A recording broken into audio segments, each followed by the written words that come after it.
Are we live? Are we live? Hey, hey, financial besties.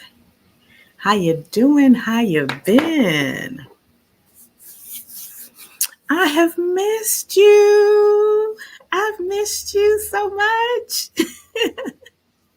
But I'm settled again and I got some good Wi-Fi so we can get back to our weekly live stream schedule on Friday nights. And I got some good stuff planned for y'all next month. I can't wait. But is my sound and my lighting okay? Is my sound and my lighting okay? Let me know. Let me know. And y'all don't mind my hair. My locks are in that rebellious teenage phase. They do what they want to do, and I'm a gentle parent. So I let them. My hair does whatever it want to do whenever it want to do it, and girl, I just roll with it. I ain't got time to be fooling with hair. That's exactly why I locked. But anyway, drop some money, babies, in the chat. Drop some money, baby, so I'll know you can hear me and see me. Okay. And if you're watching the replay, hey girl, hey, comment replay game. I just love y'all. Like, I really missed y'all. I really missed y'all. So, what are we talking about tonight? What are we going to talk about tonight? I'll tell you. Recently, I have been, well, first, when I'm abroad, I rarely keep up with the US news. Like, I don't read it like every day like I do when I'm home. I usually turn off certain apps that give me constant notifications because I just want to disconnect from the ghetto that is the United States of America. But some things I just can't avoid seeing, especially if I log into social media.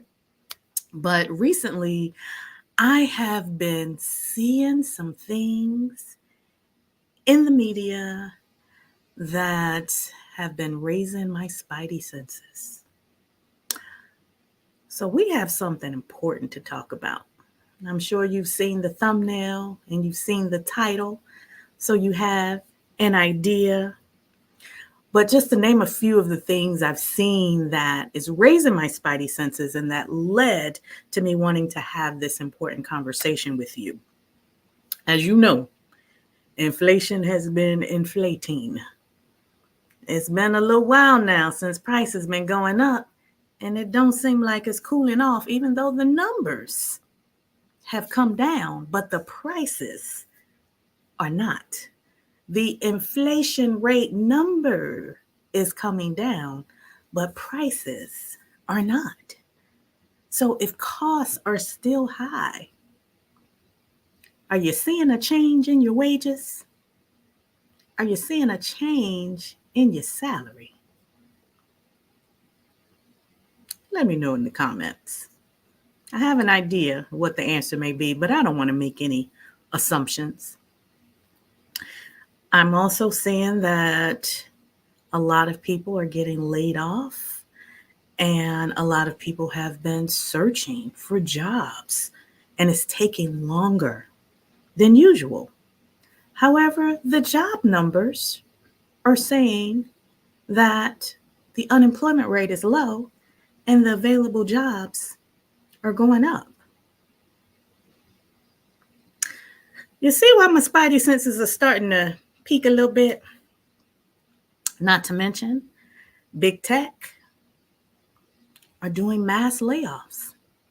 Y'all know I'm a big tech investor. Y'all know I love the tech sector. So I do a lot of fundamental analysis on these tech companies and the quarterly earnings that they are reporting to shareholders are reporting historical profit margins, but yet they're doing mass layoffs.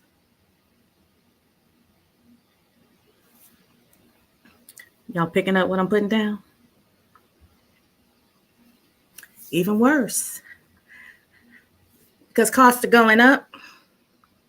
The primary thing that you spend money on every month, other than your housing, that's getting more expensive.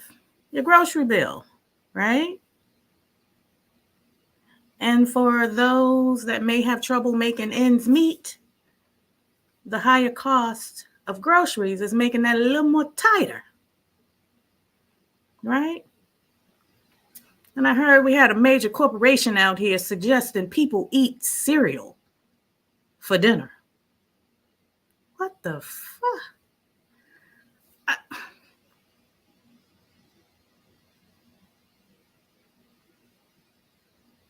When I heard that, I was like, that can't be right.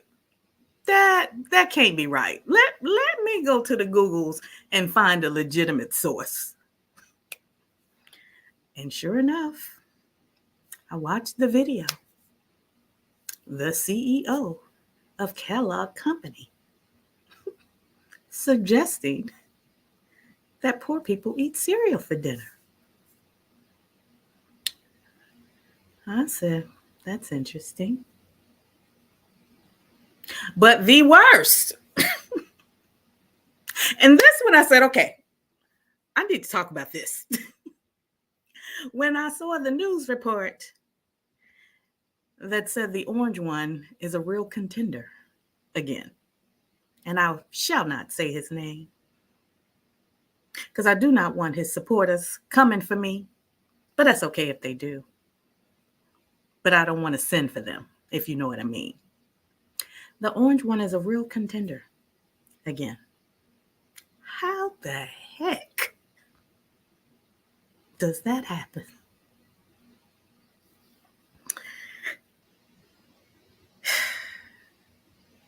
Child.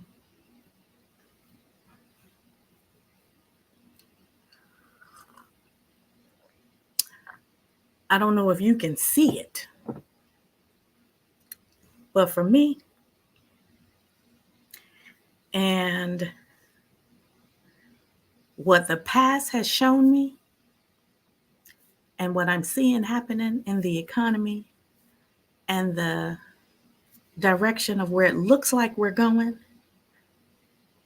I think the writing is on the wall.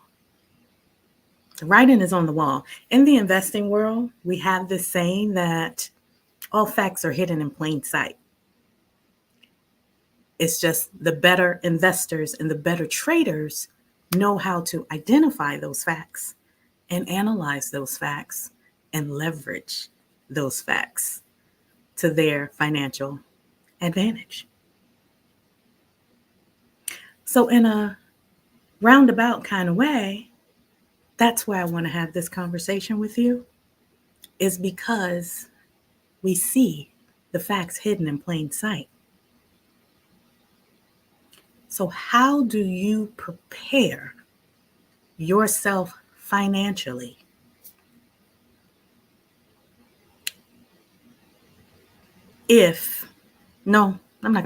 when ish hit the fan? Are you prepared financially right now? If come November, when is the election date? November 11th, 12th, somewhere around then. If come November, the orange one is elected again. And as we've experienced during the first term, he don't care nothing about you. He don't care nothing about you. So how can you financially prepare yourself right now for that potential outcome? Let's talk about it. But first, if you are new to me, hey girl, hey. My name is Malika, and I'm a money coach and the founder of Fabulous Financials.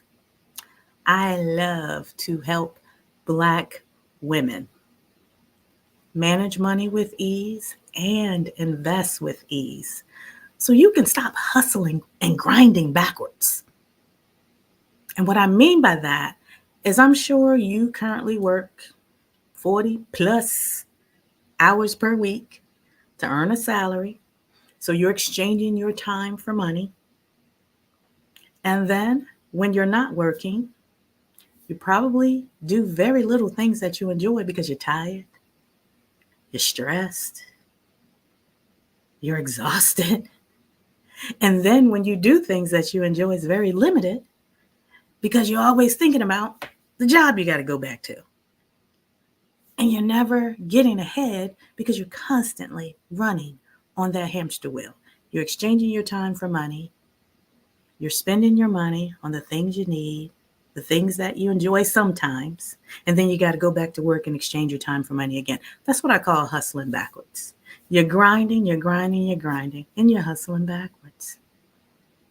And the reason why I call it hustling backwards is because when you reverse the direction and put your money to work for you, it creates ease and freedom to make choices that are in your best interests and to live more of what you love. So if that sounds like your vibe, I invite you to subscribe to my channel and turn on the notification bell so you will be notified whenever I upload a new video or go live. And we're financial besties now. So welcome, welcome, welcome. And tonight I want to talk about how you can use your money as a tool to create the ease and the freedom to choose. Because come November, a whole lot of chaos might start happening again. We already experienced it in 2017 to 2021 was his first term. We done been there. I hope y'all ain't forgot already. I know some people got a short memory, especially on social media, but I ain't forgot. I think the writing is on the wall. And if his first term was bad, y'all remember. Y'all also remember what happened on January 6th, too. But we ain't going to talk about that. But y'all remember. You can imagine, just based on history, you can imagine the chaos that will ensue during a second term. I don't want you to be in a vulnerable position where you don't have a choice. And what really led me to this topic tonight, I was in one of the many finance groups that I'm in, and we were discussing the economy and the upcoming election. And I read a comment that said, "This feels like another Katrina situation waiting to happen." She went on to say, people with financial means will be able to leave, and people that don't will be left behind.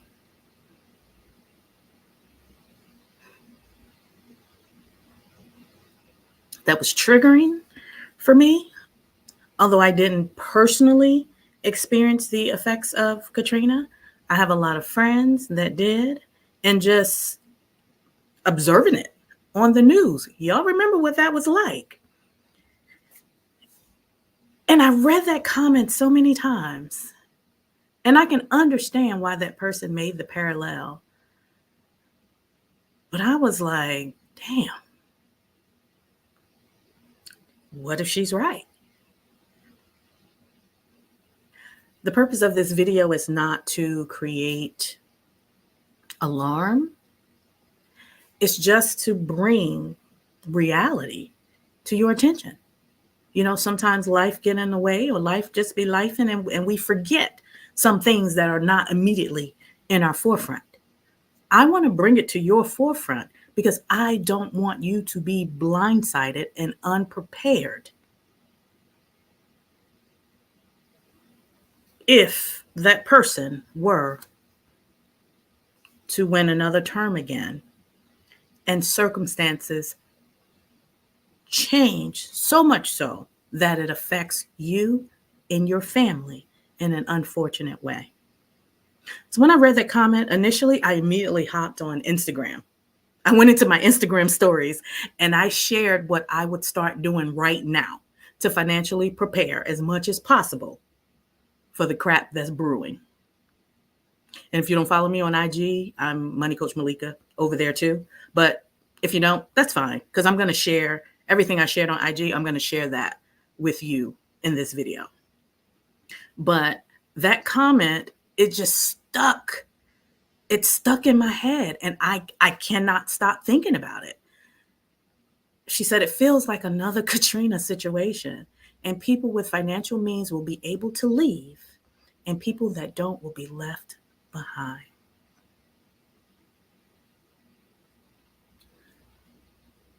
I can't stop thinking about it, and I understand why the person said that and why she feels that way, because that's reality. We know that politicians don't care about poor people. We know that politicians don't even care about middle class people. The middle class is shrinking. What used to be middle class 10 years ago is struggling now. I'm constantly reading articles that say, I earned 6 figures and I'm still living paycheck to paycheck. I'm constantly reading articles that say, I have 5-figure credit card debt. So even if you're middle class, it's not what it used to be. And with inflation the way it is, with the economic environment the way it is, and with the election the way it's possibly leaning, I don't see it getting any better. I don't see it getting any better. So what can you do right now to start putting yourself in as best financial position as possible? That's what I shared on my Instagram stories, and that's what I want to share with you tonight. So if you have been procrastinating on those financial goals that you set in January, sis, I'm going to need you to stop playing. I'm going to need you to stop playing. You have 8 months. The election, March, April, May, June, July, August, September, October. You have 8 months. The election is in 8 months. So that means you have an 8-month runway to prepare before ish hit the fan. I'm going to share what I would do. You can take what applies to you. You can ignore the rest. But I'm going to share what I would do. And if you start now, 8 months is enough time to be in a financial position so that you can make decisions that are in your best interests. That's the best outcome. That's the bottom line. Having the means to be able to make decisions that are in your best interest. So like Sister Girl said in her comment, you are not one of the people that will be left behind. And if you have the extra means to also plan for your family members, your loved ones that don't have the means to make these changes that I'm going to suggest tonight, you can use your extra to plan for them too. So let me say hello to everyone in the comments, and then we're going to get into the 4 things that I will start doing ASAP to financially plan before ish hit the fan, and we want to get ahead of this next election. All right. But let me say hey. Let me say hey to my besties. Let me say hey. Hey, hey, hey. Hey, Venus. Hey, girl. How you doing? How you doing? How you been? Hey, Eileen. How are you, girl? I missed you. Hey, Elle. Hey, girl. Hey.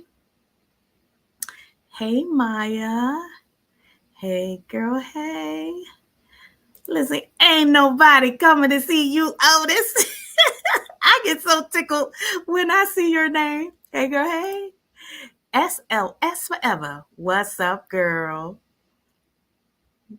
What's up, SLS? Hey, Jan Wig. Is it too late? Absolutely not. It is not too late. You have an 8-month runway to get started. Now you have 8 months. Even if you're not able to reach your ideal target, if you start now with the things I'm going to share tonight, you will at least be in a better position than you are today. So, no, it's never too late. Gwendolyn Smalls, hey girl, hey. Ooh, Sashana, I know, right? I can't believe we're at this point again.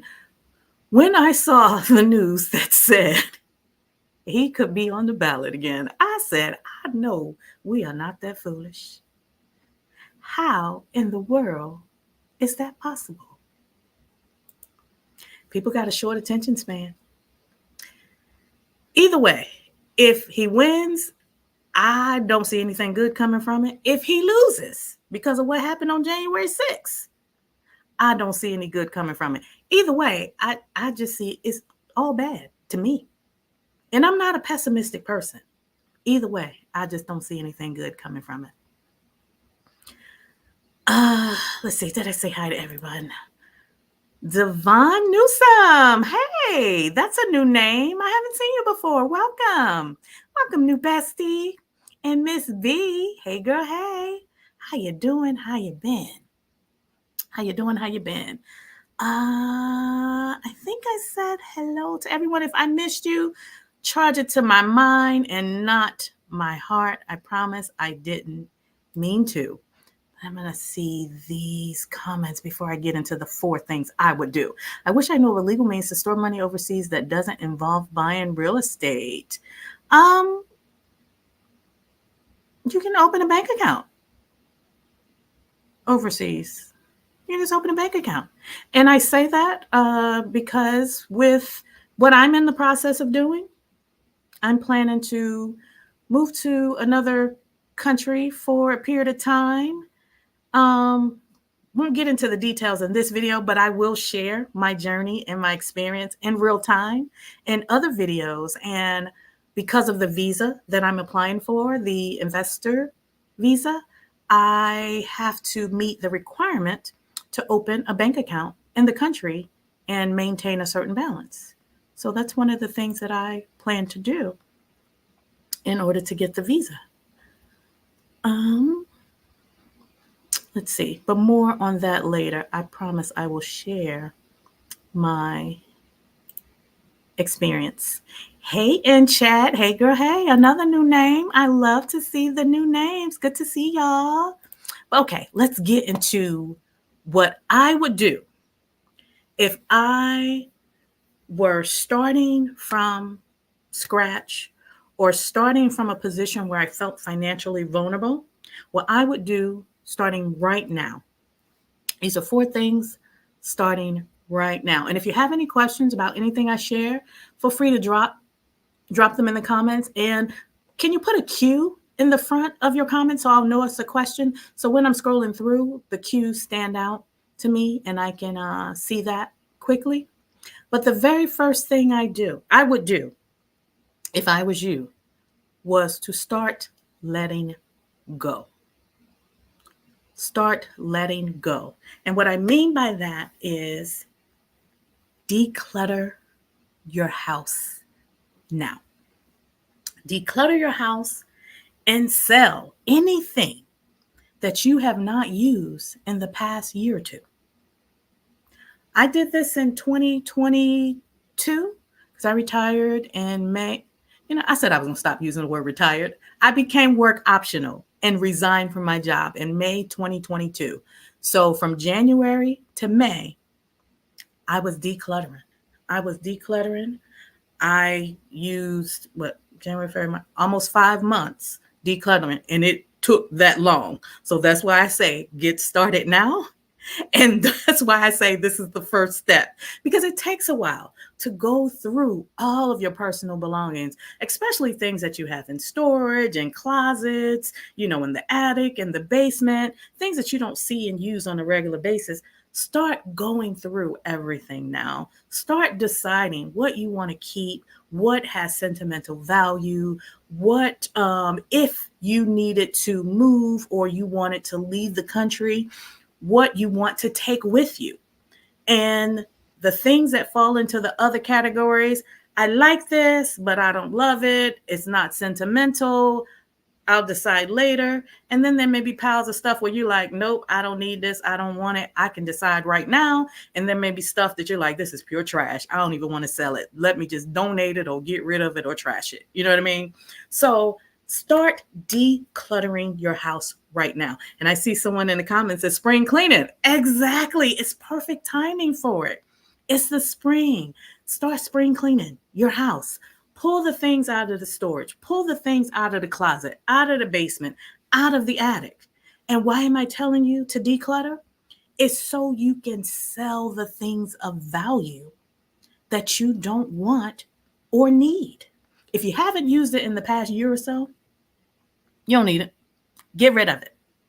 That's money that you're sitting on. That's money that you're storing in the closet. That's money that can buy the flight for you to go to whatever country you want to move to. That's real cash money, US dollars, that's sitting in the corner collecting dust. Sis, sell it. If you haven't used it in the past year or two, sell it. When I was decluttering in 2022, I sold a lot of things on Facebook Marketplace. I also sold a lot of things on this app called is it Upsell? I think it was Upsell. And if you guys have sold anything online, share in the comments what apps that you use. If I had to meet anyone in person to sell something, I would always give them a police department address. And for safety purposes, we would meet in the parking lot in the daylight at the police department to exchange whatever item I was selling and to receive the cash money or Cash App or Venmo or whatever means of exchanging the money. I see Devon mentioned she listed clothes on Poshmark. Yes, Poshmark was a site I used to list clothes and also my handbags and my gently worn shoes, all my heels and stuff that I used to wear to the office because I will never, ever, ever, ever in my life wear a pair of 4-inch heels again. I'm going to my cousin's wedding in May. And I've been shopping online trying to find me some flats. My heels and dresses and skirts and suits, girl, those days are behind me. I sold everything I owned that looked like dressing up or that looked like office attire.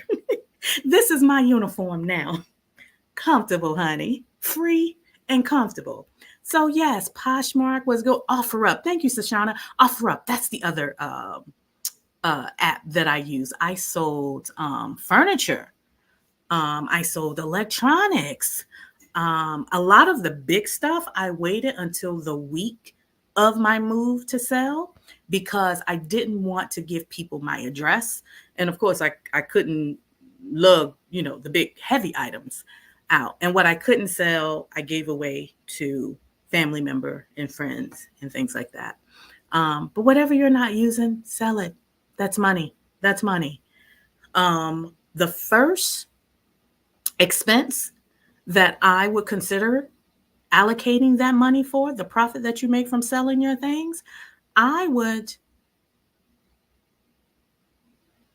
well, no, I don't want to mention passport. Well, yeah, passport first. If you don't have a passport, use that money to buy your passport.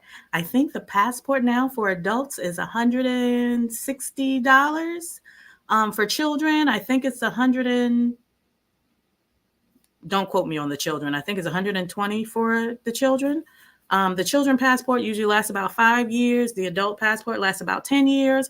And if your passport has less than a year left on it, you want to use some of that money to renew your passport. You want to use some of that money to renew your passport. A lot of countries won't even allow you in the country if you don't have at least 6 months of validity remaining on your passport. So if your passport is expiring in a year, you cutting it close, sis. You cutting it real close. So declutter your house, sell some things. Facebook Marketplace, OfferUp, Poshmark. The besties are mentioning a few other options in the comments, and use that money to either buy your passport, get your children's passports, or renew your passports if you have less than a year left. The other thing I was going to mention that I was going to say before passport, that's why I paused, is girl, go ahead and decide what country you want to go to and price the flight. See what that flight costs. See what that flight costs if you're planning in advance, and also look at what that flight may cost if you go last minute, because you never know. With the craziness that could ensue, you might need to book a last minute flight. You know, last minute flights are more expensive, but that's okay because you're going to have the money, because you're going to declutter and sell your unused items in your house and go ahead and allocate that money for your passport and for your flight. That's the first thing I would do. Tanya said, my daughter's was due to expire in May. To renew, it costs $150. So children's passports are $150. Okay. I haven't renewed a child's passport in a while. All the passports I've been buying lately have been for adults. I've mentioned before, all of my little cousins, when they graduate high school, that is one of the gifts that I give them. I pay for them or their parents to apply for their passports. That's one of the things that I do, but they've all been 18, and my daughter is grown, 2 times grown. So I haven't paid for a child's passport in a long time. So I don't remember what it costs for children, but yes, get your passport. And the reason why that is the first thing I want you to do after you declutter and get that money is because you want to stay ready. So you won't have to, y'all know the phrase, finish it for me in the comments. You want to stay ready so you won't have to, because if ish hit the fan, you want to have the option to be able to chuck the deuces and peace out. Financial planning is all about creating options for yourself. That's the ultimate objective. It's not the money. It's the options that money creates for you, right? Get ready, get ready, get ready. I see y'all. Absolutely, absolutely. The second thing I would do, first, let me see if any comments need to be highlighted. Any good comments with good tips? Eileen, hey sis. I've been spring cleaning for about a month. I have years of literal baggage that has moved with me. I'm donating clothes and tossing anything I haven't looked at in the last year. Yes, anything you haven't touched in the last year. Girl, you don't, not only you don't need it, you don't even want it. If you ain't worn it, you ain't touched it, you ain't used it in the last year, you don't want it. You don't want it. You sitting on money. You sitting on a gold mine. Go on, get rid of it. I remember when I was decluttering, I trashed like a bunch of stuff because it was just stuff I ain't feel like going through. I washed a lot of gently used clothes and I donated it to Goodwill, which, by the way, if you donate anything to Goodwill, ask them for a receipt. Ask them for a receipt because you could possibly use that as a tax write-off. So when you donate anything, make sure you get a receipt for the fair market value of whatever it is that you are donating. So good stuff. Good stuff. She's been spring cleaning for about a month. It took me about 5 months because I started in January. That was one of my New Year's goals. So in January 2022, I was like, all right, Malika, get it together. Let's get started. And I started in January and I moved May 18, 2022. Yep. And it took me that long. It literally took me that long. So if you start early, you can take your time. It won't feel so overwhelming. Let's see. Passport, children under 18, passport book, $100, $35 execution fee. Okay. Thank y'all. Appreciate that. Good stuff. Good stuff in the comments. Keep it coming. Keep it coming. But the second thing that I would do after you declutter, you sell the valuable things that you no longer need or want, stash that money. I'm going to tell you what to do with that money in a minute, but stash that money. Buy your passport or renew your passport if you have less than a year left before it expires, and get your children's passports too. Check the dates. When this live stream is over, go and double check the date on your passport. I had to do the same thing. Mine expires in 2027. And I think I might renew before I do this abroad move, because I don't want to have to come back that soon if I don't want to. And I was also thinking about renewing because there was a visa that I wanted to apply for. That was my first choice. And it required my passport to be valid for 3 years in order to do it, because it was a long-term visa and mine isn't valid for the entire 3-year term that they require. So I was like, shoot, I should renew now before I leave. But check your passports when this live stream is over and check the dates of expiration, because sometimes it's been so long we forget. But double check that. But the second thing that I would do is I will start reducing my expenses. I would start reducing my expenses. Now, I'm not suggesting that you deprive yourself or that you get rid of anything that truly, truly brings you joy. But here are a few ideas that came to mind when I thought about what I would do to reduce my expenses. I would call all of my service providers to request a lower rate. Sometimes it's just a matter of a phone call. It could literally be that simple. I think we talked about that on another video. I would call all of my service providers. I would call my utility company. I would call my cell phone company. I would call every company that I pay money to every month. I would call them to request a lower rate. If they could not give me a lower rate, then I would start comparing providers and shopping around to make sure I'm getting the best rate. That includes your cell phone. That includes if you still have cable. That includes your car insurance. There is competition for every company that you give money to every month. Check those competitors out to make sure you are getting the best rate. And if you find a competitor that gives you a better rate, you are now in control, because you can decide, you know what, I'm moving over here to this competitor, or you can call your current service provider back and say, hey, XYZ is offering me this rate. Can you match it? The beauty of that is you are in control. Either they match it and you leave, you're still winning. So shop around to make sure you're getting the best rate. You don't necessarily have to deprive yourself again. You're just making sure that your expenses are optimized and you're paying the best rate that exists. And many times you're going to end up lowering your expenses, because when we've been paying a bill for so long, we just start doing it blindly and it just becomes part of habit, and we don't even think about other options that may be out there. So I want to bring this to the forefront of your mind so you can make the decision to lower your expenses by simply making phone calls. You need to be more intentional about how you spend your money now. The other thing I would do to lower my expenses, I will cancel any services that I don't use on a regular basis. I know you got some subscriptions. I know you got some subscriptions to things that you don't use anymore. Cancel them. Cancel them. If you are not getting value from those subscriptions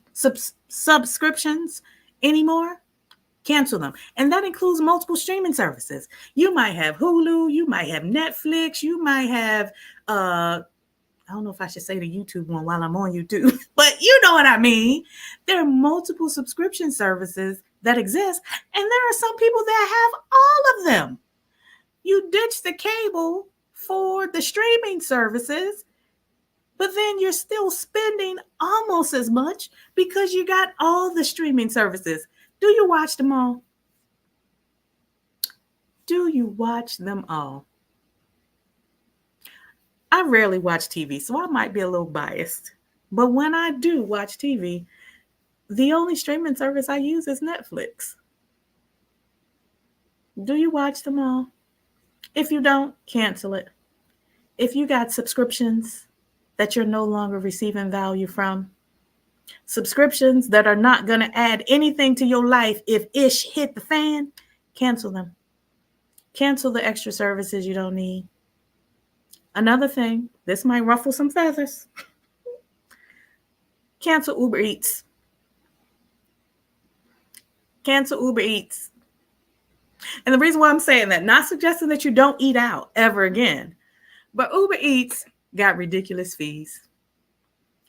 It might be convenient, but when you coming home from work, you can stop and get that order. You can run out to the store down the street to get that order. Now I can understand if it's raining or if it's snowing outside, then yeah, we using Uber Eats. But some of us, we use Uber Eats 2-3 times a day for every meal a day or multiple times a week. Do you really need to be paying $50 for an order that only costs $22?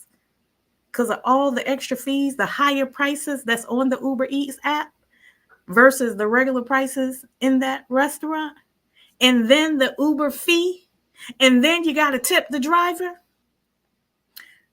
I remember one time, who was it? One of my cousins, they had ordered something on Uber Eats, and the price of the meal was like something reasonable, like maybe $9 or $10.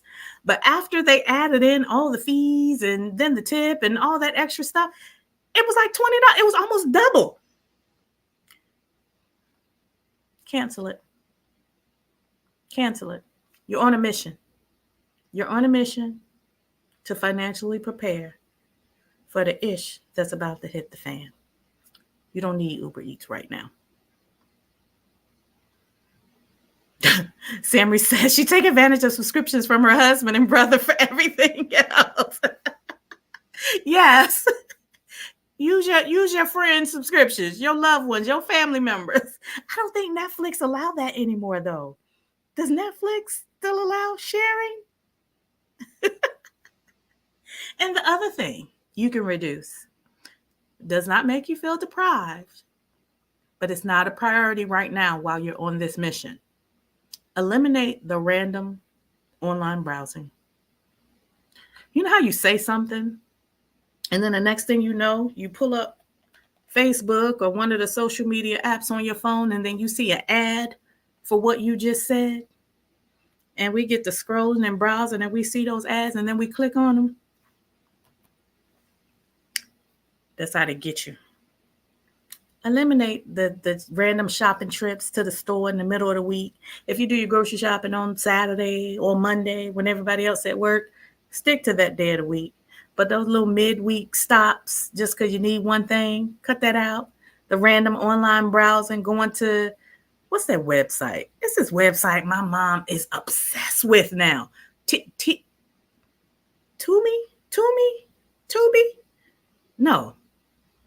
No, Tubi is streaming services. What is it? It's a website kind of like Amazon, but I think it's owned by the Chinese people or something. Cut out the random online browsing. You don't need it right now. Not to say that you can't shop on there ever again, but you're on a mission right now. For the next 8 months, you are on a mission, and I need you to focus. Temu, yes. Thank y'all, Temu. Are y'all obsessed with that website too? My mom loves that. I think she gets a package delivered from Temu every day. Every day. Every day. But while y'all are on this mission for the next 8 months, cut out the excessive things. Don't deprive yourself of the things that you need and love. It's just the excessive things. Another thing that I want you to consider doing to reduce your expenses. Now, this one may not be for everybody. But if you already have an emergency fund, right? Let's say you have a fully funded emergency fund that has $5,000 in it, and the deductible on your car insurance is only $250 or only $500. If you raise the deductible on your insurance, it's going to lower your monthly premium. And the reason why I mentioned your emergency fund first is because in the event you need to file a claim and you have to pay your deductible, you have the cash reserve to pay that higher premium. But let's say 6 months go by for that entire premium period and you never file a claim because you paid a lower premium, you save money. You can reduce your expenses and save money on your car insurance premium by increasing your deductible. Now, I say that isn't for everyone, because if you do not have an emergency fund to be able to cover that higher deductible, you could be creating more problems for yourself. So don't raise your deductible to something that you cannot afford to pay in the event of an emergency and you need to file a claim. But if you have an emergency fund, that emergency fund can be used for multiple purposes as a way to self-insure. So if you raise your deductible from $250 to $500, or if it's at $500, you raise it to $1,000, your premium is going to come down. Because insurance is just to cover you in the event that something happens. So we're paying insurance, waiting for something to happen. But if nothing happens, then you don't get that premium back. So by leveraging your emergency fund, you're able to pay a higher deductible. So the money that you put out to pay for that just in case is less. That makes sense? Let me know if that makes sense. And if not, I'll explain it a different way. But that's one of the ways that you can also reduce your expenses, right? Another thing, if you pay your monthly car insurance every month, you're most likely paying an administrative fee every month. But if you are able to pay your insurance premium in full, the total amount that you will pay will be less because they will eliminate that monthly administrative fee, right? So all of those are things that I've done in the past to reduce my expenses without depriving myself. Notice I never said, stop going to Starbucks, stop buying coffee, stop buying all the things that bring you joy, help you reduce stress, or anything that you just love. I'm not going to suggest you stop going to happy hour with your girlfriends. If that's the way you reduce stress on Friday after work, girl, keep doing that. But there are other things that you could do to reduce your expenses if you were more mindful of them, right? If you were more mindful of them, and also if you knew that you could save money by doing those things, right? So think about creative ways you can reduce your expenses without compromising your quality of life and without making yourself feel deprived. Okay. Gwendolyn, good question, Gwendolyn. Did my mom get a passport or is she staying put? I hope Sister Girl is watching this because the answer is no. I have convinced everyone in my immediate family to get a passport. I have one more person that I'm working on, and that's my baby boy. But my Dukes says she doesn't want to. So she's staying put. I think part of that decision is because she's also afraid to fly. I will not stop planting the seed and stop urging her to get one. I thought when my aunt finally decided to get one, I thought that would convince her because her and this aunt, they're really close. And even that didn't convince her. So, no, my mom does not have a passport, and my mom is also afraid to fly. So, still working on her, unfortunately. But in the event that I decide to leave or I need to leave, that won't stop me from going. I will still go. If she chooses to stay behind, that's her prerogative. That's her prerogative. How about long-term care insurance? Oh, that's a good one, Samurai Bliss. I am not going to attempt to answer this question because this is not my area of expertise. I don't want to steer you wrong. But what that has done is it planted a seed for me. I'm going to see if I can find a financial expert that can come on the channel to talk to us about insurance. I did that in one of my private coaching groups last year. I'm going to see if I can reach out to that same expert to come on to talk to us about insurance. So I cannot speak to that. I don't know how the premiums work for long-term care insurance. So I don't want to steer you wrong. So I'm going to steer clear of this question, but I'm going to see if I can bring an expert on to talk to us about insurance. Okay. All right.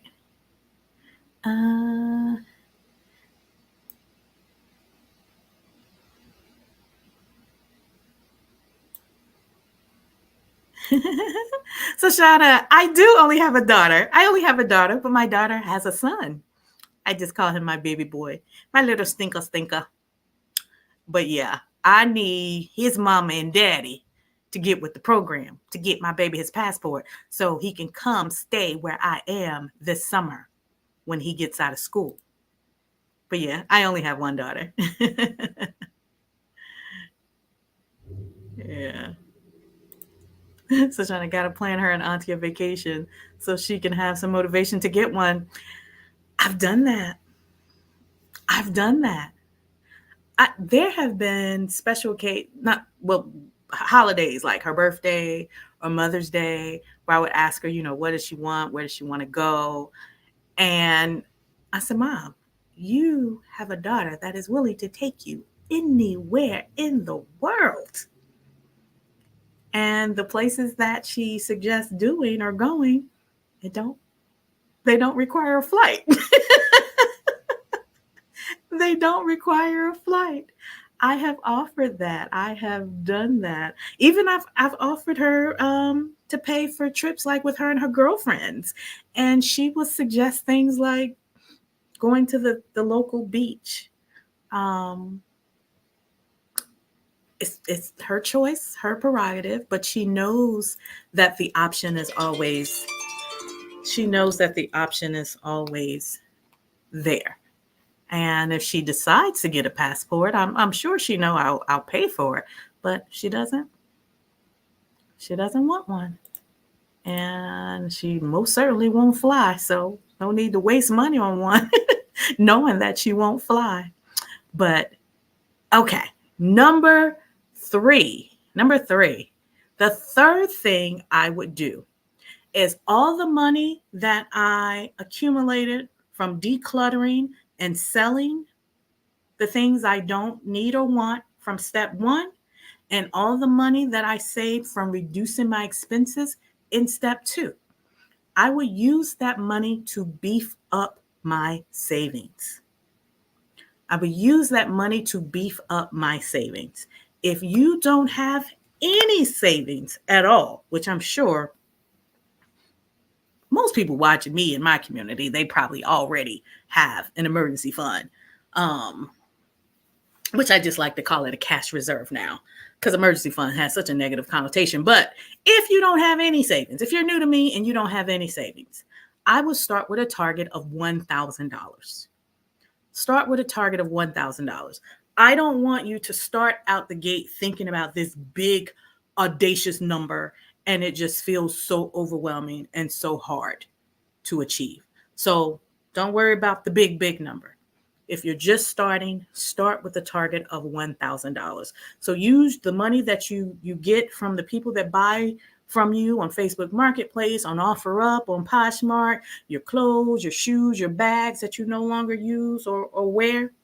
Use that money to start beefing up a savings account, a cash reserve. Because if ish hit the fan, you need to book a flight, you need to pack up your family and chuck the deuces, you're going to need some money, girl. So that cash reserve is going to be the cushion you're going to lean on in a worst case scenario. So start with the target of $1,000.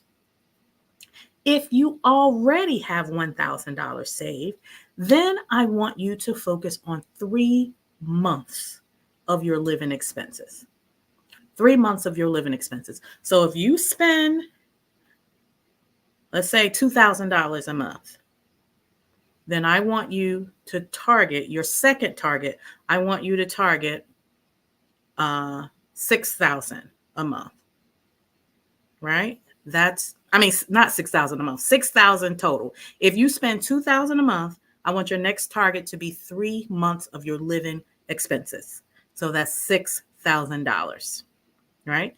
If you already have 3 months of living expenses, I want your third target to be 6 months of living expenses. Okay?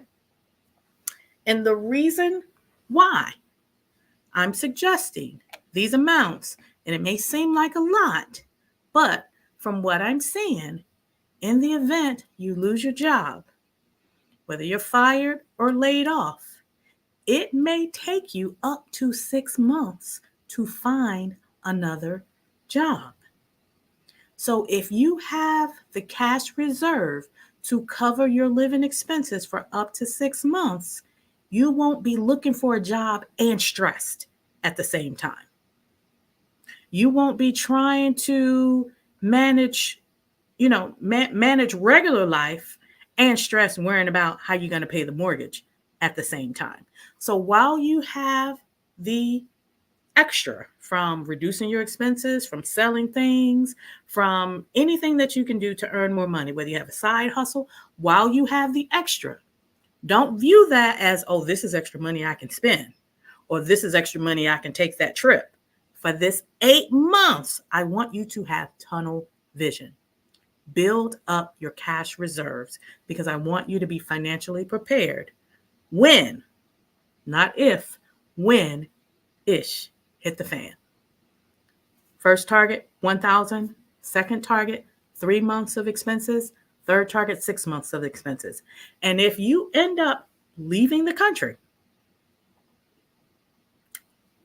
I can almost guarantee you your expenses will be significantly less. So if you leave with 3 months of expenses or 6 months of expenses in another country, especially if you're in Central America, South America, Asia, anything that isn't the US or Europe, you'll probably have at least 12 months of living expenses where you don't have to worry about how to create more income. You have bought yourself more time, more ease, and more freedom, right? The object of the game is to be prepared so that it creates ease and freedom. Because life happens. Life happens whether you have money or not. But when you have money and life happens, it's not as stressful. You want to prepare now so you can create ease and freedom later. And you cannot have anything that you don't plan for. So you have to start now with this money plan that I'm giving you now. And if you focus on it, put your head down, have tunnel vision, make these short-term sacrifices because it's only 8 months. What you're ultimately doing is creating ease and freedom for yourself later. Right? So once you have that reserve, this is how I would store the money. This is how I would split the money. Right? I would have two accounts. Two accounts. And when I shared this on Instagram, I think this step caused a little confusion. I received a lot of DMs about it. So I'm going to clarify based on the questions I received in my DMs. I would have two accounts. I would have a high yield savings account, not a basic savings account. Based on current rates, a basic savings account is probably only returning about 0.5%. You're only earning about 0.5% on your money. But in a high yield savings account based on current rates. So if anybody's watching a replay or anybody watching from the future, this may not apply as rates change. But based on current rates, a high yield savings account should earn you at least 4%. At least 4%. So let's say you had $6,000 in savings, right? Your money should be earning you at least $240. That's money you didn't have to work for. Can anybody in the chat use $240 that you didn't have to work for? I know I could. Sign me up. So make sure you keep your money in a high yield savings account, not a regular savings account, a high yield savings account. And a high yield savings account is anything that's based on current rates, earning a competitive rate of at least 4% or more. There are some out there that are paying 5%, right? I'm not going to suggest which high yield savings account to use, but I will say this. Any high yield savings account is fine as long as there are no fees. You don't want to be paying a monthly maintenance fee.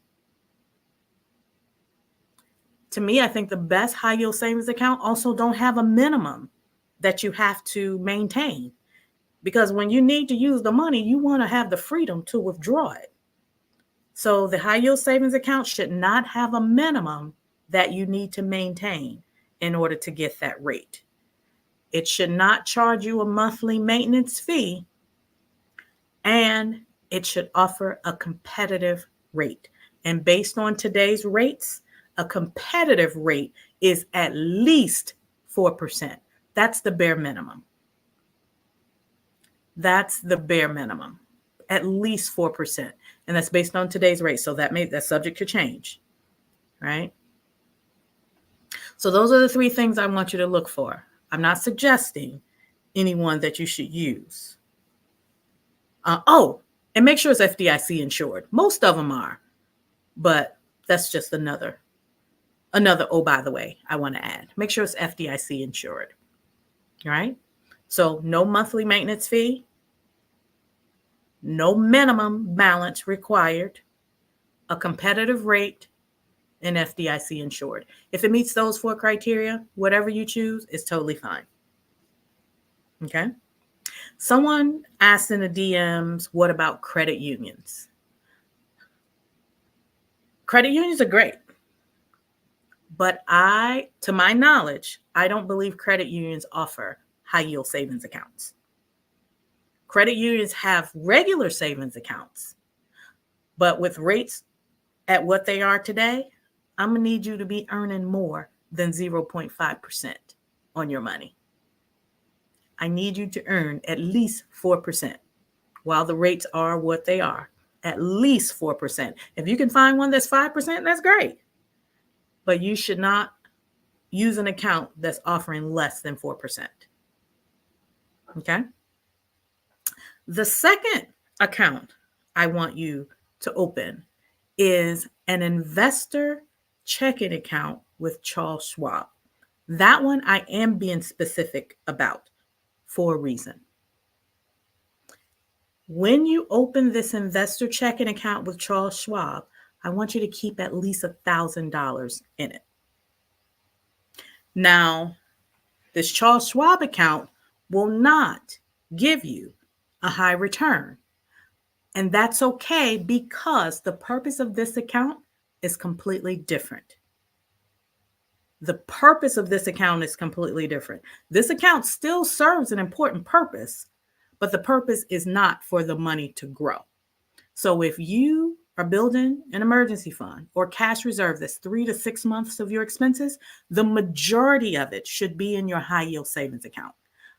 I want you to keep 1,000 in this investor checking account with Charles Schwab because remember, this money plan is to financially prepare in the event that ish hit the fan.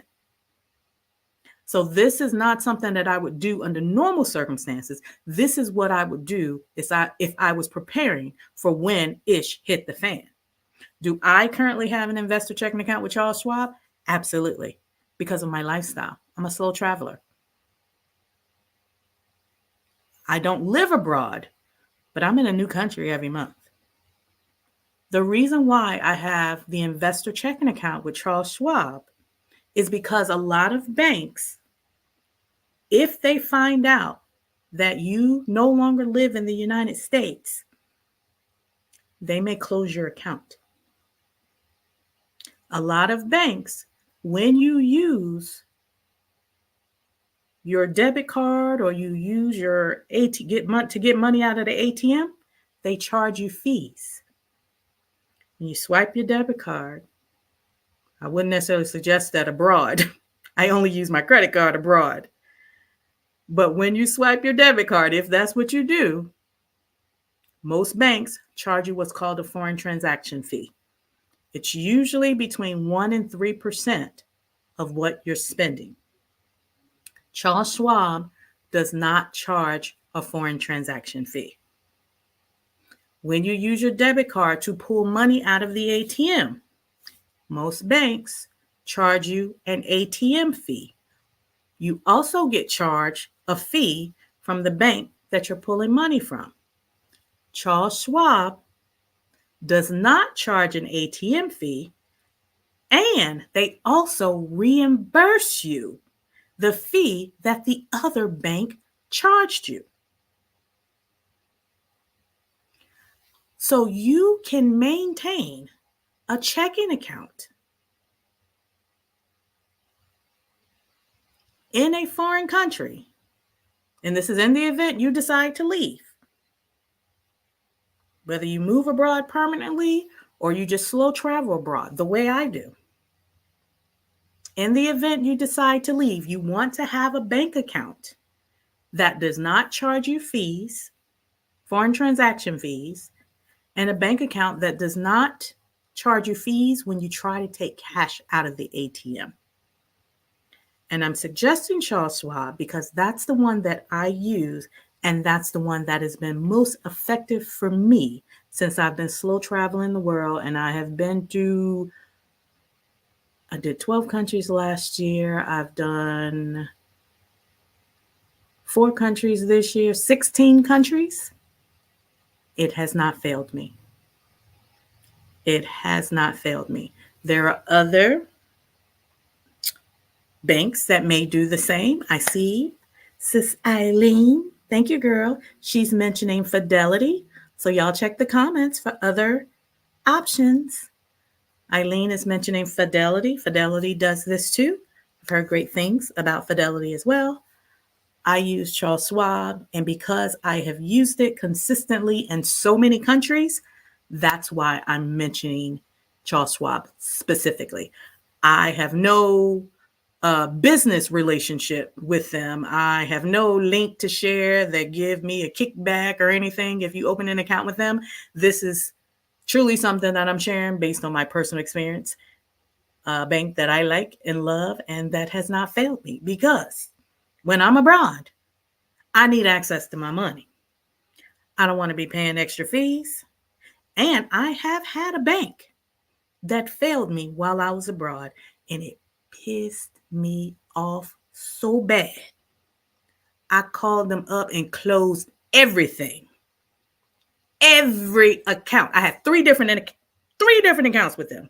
It's a separate video because I need to tell y'all about this experience. But one of you know about the experience because we were in the process of sending money back and forth to each other.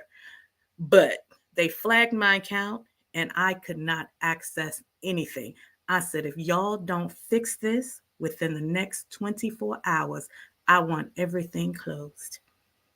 And they kept giving me the runaround and telling me who I needed to. Anyway, different conversation for a different video. I closed every account. So in 2 years in 16 countries, Charles Schwab has not failed me. So it's one thing to give a recommendation based on what a company will say they will do. It's another thing to hear someone's personal experience across multiple countries. So I love Charles Schwab that much. One thing I wanted to clarify based on the DM questions I received, when someone saw me mention an investor account, an investor checking account with Charles Schwab, they asked, well, what about Vanguard or E-Trade? And I think they asked that because they saw the word investor. While I love Vanguard, while I think E-Trade is also a great brokerage account for investing purposes, the reason why I suggested the Charles Schwab account is not necessarily for investing. While you can invest in Charles Schwab, this specific account is a checking account. It's not for investing. It is just a regular checking account like any other checking account. I just like it because they don't flag your account just because you're abroad. And also they do not charge foreign transaction fees and they reimburse ATM fees as well as they don't charge any extra ATM fees themselves. So I like this account solely because it's a checking account that has its benefits while you're traveling abroad long-term or possibly living abroad. Okay. Vanguard and E-Trade, they're great. I don't think they have this checking account function. And based on the comments, it sounds like Fidelity does. So they're okay as a brokerage to invest, but not for checking account purposes. All right. So before I move on, let me check the comments. Gwendolyn said, but high yield accounts and banks abroad and in the U.S. in case U.S. bank freeze account. I don't know of any high yield accounts abroad because I don't track the interest rates in other countries. I can't speak to any high yield savings accounts abroad. The way I have my account set up, I have my cash reserve in a high yield account, and I have that account linked to my primary checking account, which is not Charles Schwab. I only use Charles Schwab when I'm traveling abroad because of the benefits of traveling abroad. And I have my high yield savings account linked to my checking account. So when I need to access money from it, I do the online transfer and I pull the cash out of my checking account. I think that's what you're asking. If not, let me know. Circle back. Eileen, yep, you have one through Fidelity. Cool. Oh, I need to double check if Fidelity charges a fee. I don't think they did. I don't think they do either because I've heard people, when most conversations are mentioning Charles Schwab, they usually mention Fidelity too. So I don't think they do. I think the Fidelity account is not called an investor checking account. I think it's called the cash. Hold on. Because I have Fidelity too, but I don't use their checking account for the same purposes. I only have my HSA with Fidelity, which I've explained to y'all before how I use my HSA. I think the Fidelity account is just called the cash reserve account. It's a different name for it, but I think they have one that serves a similar purpose. And I also think the Fidelity account also pays a decent interest rate too. The interest rate that Charles Schwab pays is really low, but I'm okay with that because I don't use it for the purpose of earning interest. I don't leave money in there long enough to earn interest anyway. But yeah, but I hear Fidelity is a good one as well. Let's see. Elle is mentioning her high yield savings accounts. She has high yield savings accounts at Everbank, Cap One, and Marcus. Cool. Thank you for sharing, Elle. Charles Schwab bought TD Ameritrade. I'm liking Schwab. Yep. I used when I was overseas. Let's see. Tracy, thank you for sharing this. I used Fidelity when I was overseas in January, and they refunded any fees I received. Yeah. You want a checking account that will not charge you any ATM fees and also will refund you any fees that the other bank may charge. Let's see, Gwendolyn Small. Some municipal credit accounts have money market deposit accounts with high yields. Now, a money market account and a high yield savings account are two totally different things, sis. They're different. They're money market accounts, they're CDs. There's so many different ways that you can earn a higher yield. The suggestion that I made is specifically for a high yield savings account. That's not the same as a money market account. It's also not the same as a certificate of deposit, and all the other financial instruments that can earn a higher rate. I'm only suggesting a high yield savings account. And Devon, no, a high yield savings account is not the same as a money market account. And Eileen, okay, yeah, that's what they call it. Fidelity calls it cash management checking. Yeah, so that's just the name of it. That's just the title of it. Charles Schwab calls it investor checking. It's just a name that they give it. Yeah, but I remember that. Yeah, and they pay a pretty decent interest rate for it, 2.69. Okay. And I think Charles Schwab interest rate is low. They do pay something because I get a little tiny deposit every month, but that's not what I use it for, so I don't pay attention. Charles Schwab. Let me check. Checking APY.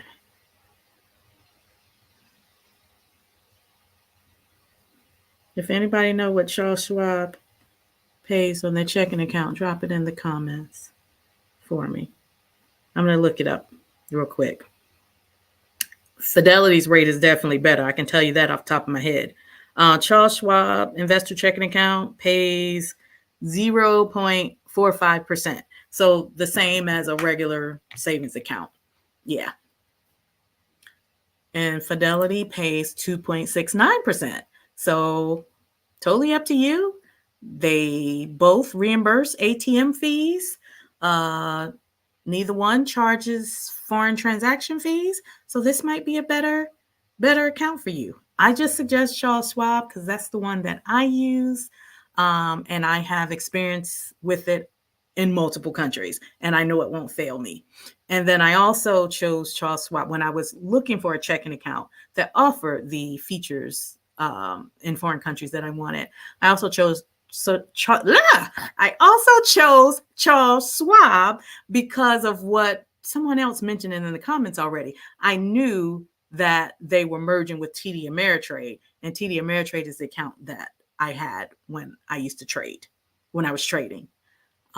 So now those accounts are merged. So yeah, let's see. Anything else I missed? I think I covered. Talking about my mom, would she do a cruise? I don't know. Good question. I'll ask. I don't know. I've never suggested a cruise because I don't like cruises. So I wouldn't go with her on a cruise, but if she likes cruises, perhaps I could send her on one. But I don't cruise.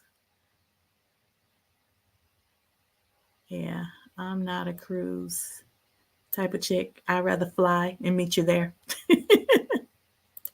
Yeah. All right. So I think I covered everything. So last point, beef up your cash reserve. You want to target $1,000 if you don't have anything saved. You can start with the savings from step 1 and 2.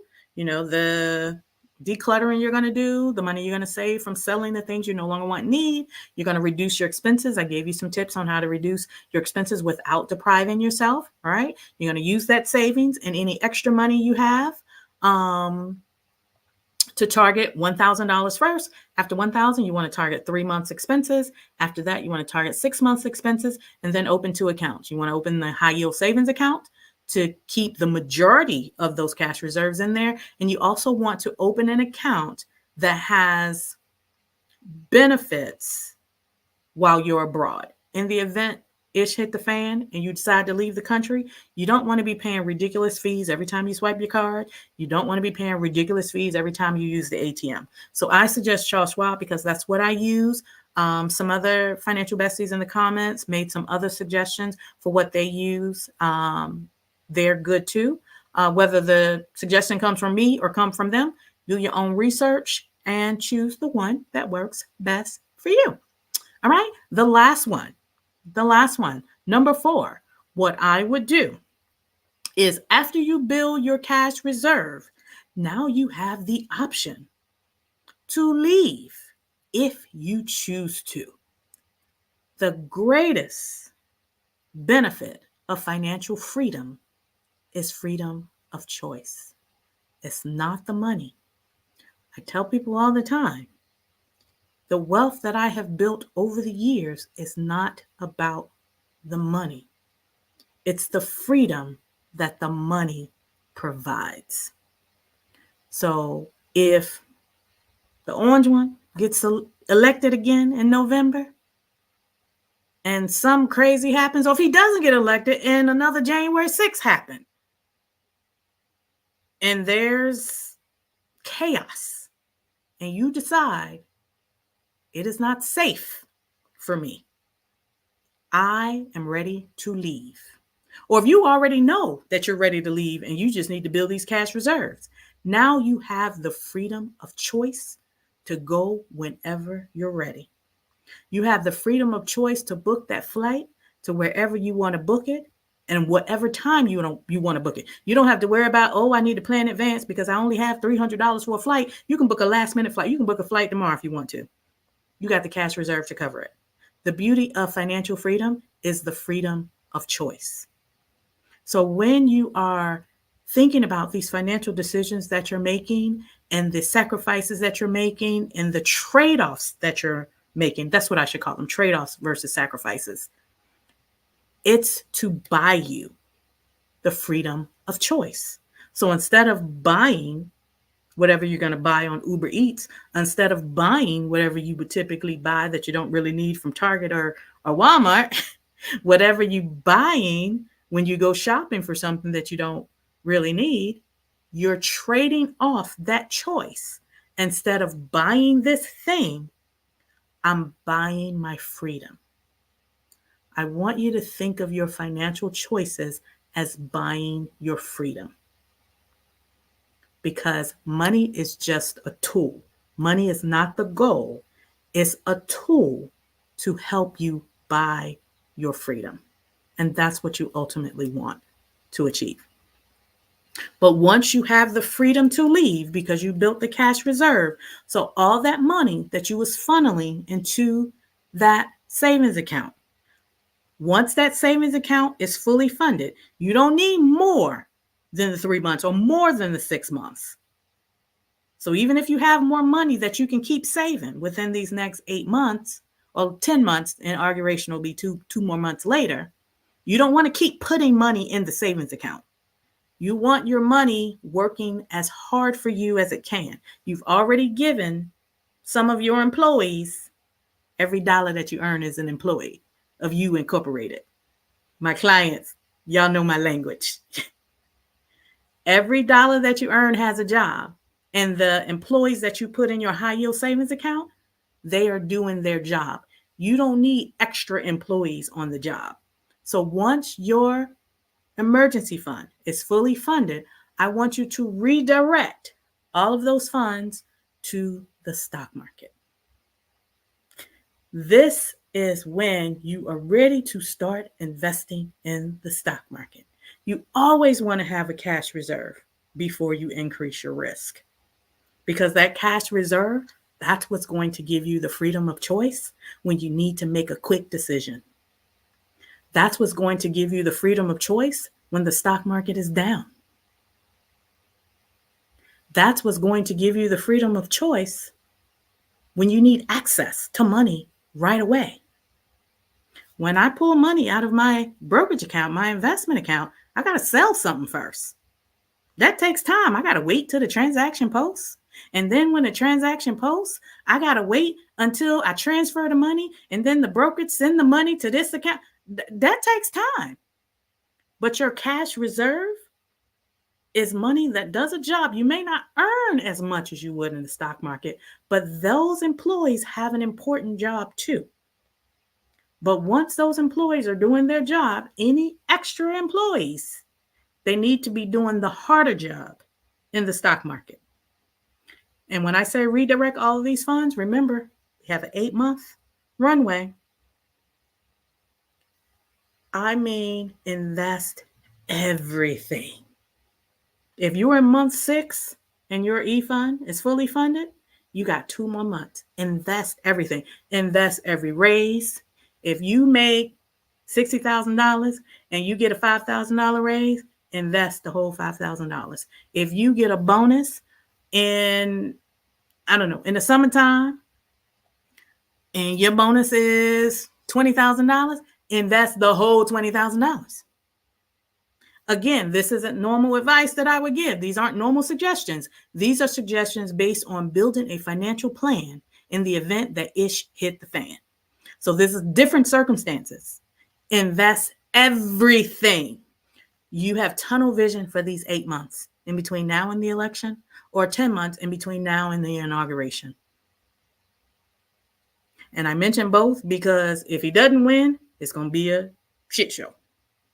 If he do win, we got some more time until inauguration. But invest the raises, invest the bonuses. And what's today? I might be too late for this one. But if you get a tax refund and you ain't spent it yet, invest that too. I want you to invest everything you have that you don't need to spend on things you need and things you love. If you have any extra funds, I want you to invest it all. Stack your assets until your money is making money babies. I'm going to say it again. Stack your assets until your money start making money babies. And when your money start making money babies, that's the money you want to live on. Not the money that you put in there, the money babies. I don't know if you saw the video that I did when I was planning for 2024. And I said 2024 will be the first year I start living off of my assets. So that's what I'm doing now. I am living off of the money babies. I'm not spending the money I invested that I put in there. I'm living off the babies that my money made. This is money I didn't have to work for. My money did the work for me, right? So stack your assets until your money start making money babies. Don't pull anything out until your money start making money babies. Okay? I'll check the comments in a minute. But if you don't know how to invest, y'all know, the only thing I talk about, the only thing I do, I don't like work, so I don't be doing a whole lot of stuff.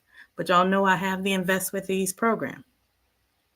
But if you don't know how to invest, or if you're investing and you don't know if you're investing correctly, the Invest with Ease program is always available for you.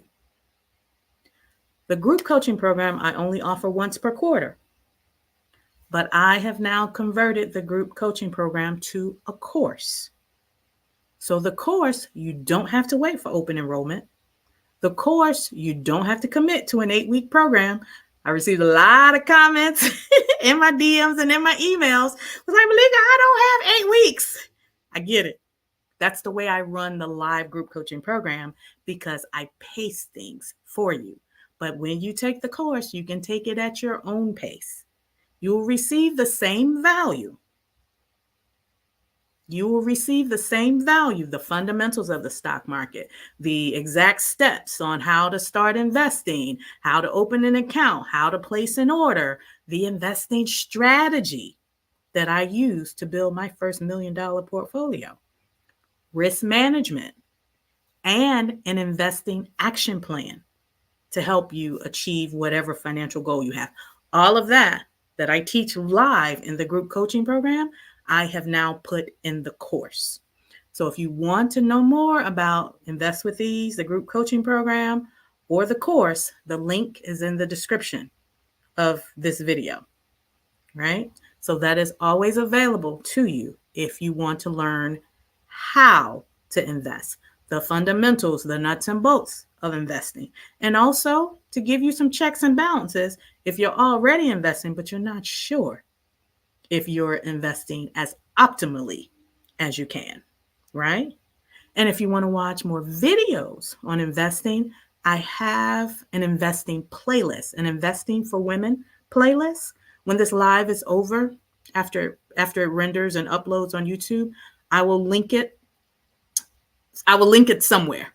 The Investing for Women playlist. I'll link it somewhere in this video so you can watch all the videos that I've already done on investing and all the tips and the suggestions that I've already given.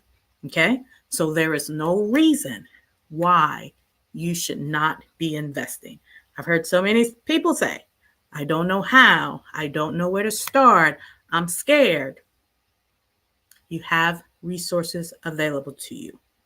Fear is a result of lack of knowledge. If you're afraid, the way you overcome that fear is by learning. Okay, you can learn by watching the videos in the playlist. You can learn by enrolling in the group coaching program when I open it for enrollment again, which I don't know when that will be because I'm just relaxing right now. Or you can enroll in the course and take it at your own pace.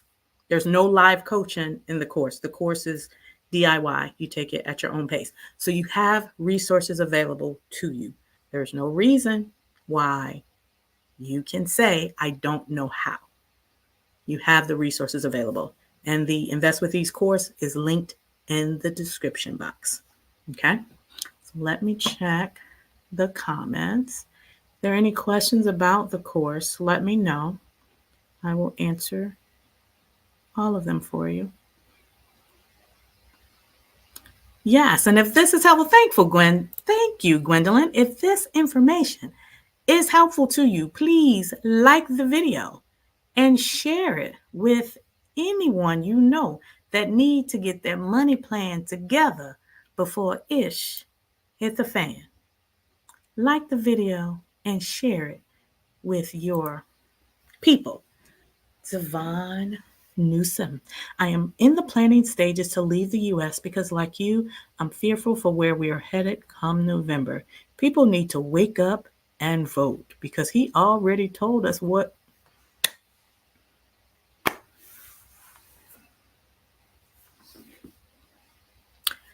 Miss Devon summarized it perfectly for me.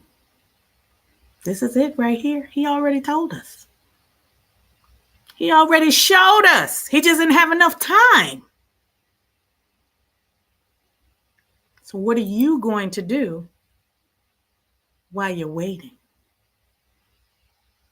What are you going to do? I've given you the money plan. You have 8 months. You have an 8-month runway. And of those 4 steps that I shared, at least 2 of them you can start right now. At least 2 of them you can start right now. So let me know in the chat, of those 4 things that I've shared, which one can you start right now, or which one you've already done? Some of you are already financially prepared and you're just waiting. You're just waiting on. You probably already got plans to peace out, whether he win or not, like me. I plan to be gone before the election, God willing. God willing. Well, let me know in the comments, which one will you be able to start right now? Or which ones have you completed already? Monica said the way these Boeing planes are acting, I might get on a ship instead. Girl, every time I read an article about one of those planes that Boeing, oh God, what was the last one? The plane just dropped, like it was in the air and it just dropped, and they don't know why it dropped. Like the insanity. I was listening to a podcast, and this guy said he was sleeping and he woke up and people were on the ceiling. I was like, what the what? Oh my God, that will freak me out so bad. You're right. The way these planes are. Might get on the ship instead. That is too funny. And Chat says she's learning so much. Oh, thank you. Thank you. If you have learned anything tonight, please hit that like button. Hit that like button for me and share it with anyone you know that need to get their money plan together, that need a money plan before ish hit the fan. And I say before and when it does, because it's not if. Either way, it's going to be bad. Either way, it's going to be bad. And this is not to make you fearful. It's to make you plan. It's not to make you fearful. It's to make you plan. Because here's the thing. Worst case scenario, when November comes, you will have peace of mind and confidence that you're ready. And you will have the freedom to choose if you decide to leave the United States. But even best case scenario, if nothing happens, it's always good to stay ready so you won't have to get ready. So even if nothing happens, you're still winning. So my suggestion to you is to block out the noise. Well, no, back up. First things first, share this information with anyone else that you know that needs it too. Because when you are building your financial plan and you're working towards it, you want all of your inner circle to be on the same page so that they're not a distraction. So they're not trying to take you off of your game. Because now what I'm going to suggest to you is that you block out the noise. You block out the noise. Anybody that's trying to make you lose focus on what you are trying to accomplish within the next 8 months, block them out. Have tunnel vision for the next 8 months. Hopefully the people you love will get on board and they will start doing the same thing you're trying to do. But have tunnel vision and block out the noise for the next 8 months. And I promise you, the short-term sacrifice, it's only 8 months, y'all. It's only 8 months. The short-term sacrifice is worth the effort that you will put in over the next 8 months. And once you're done, you can add back whatever it is that you stopped doing while you were on a mission. It doesn't have to be permanent. Again, you don't have to deprive yourself, but I do want you to be mindful and intentional about the financial choices you make over the next 8 months so that you will be ready. Right? I hope this helps. Hit the like button if you enjoyed this video. Again, share it with a friend. And until next time, bye for now.